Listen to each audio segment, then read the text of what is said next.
Glad you came. I hope there's a large group. I got a note, I think, from your teacher on that.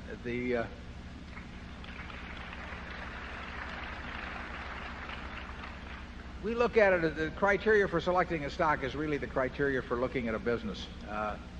We are looking for a business we can understand. That means they sell a product that we think we understand, and we understand the nature of their competition, what could go wrong with it over time.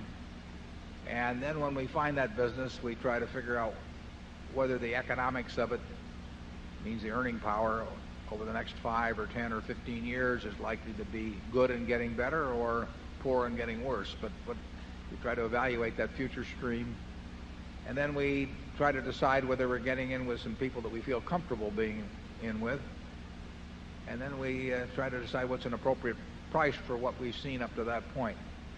And as I've said last year, what we do is simple but not necessarily easy. The checklist that is going through our mind is not very complicated. Knowing what you don't know is important, and sometimes that's not easy. And knowing the future is definitely it's impossible in many cases in our view, and it's difficult in others, and sometimes it's relatively easy, and we're looking for the ones that are relatively easy. And then when you get all through, you have to find it at a price that's interesting to you, and that's very difficult for us now, although there have been periods in the past where it's been a total cinch.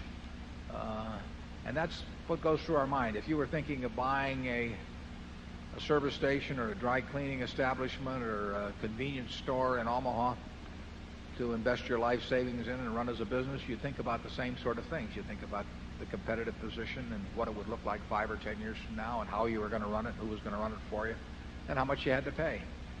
And that's exactly what we think of as when we look at a stock, because a stock is nothing other than a piece of a business.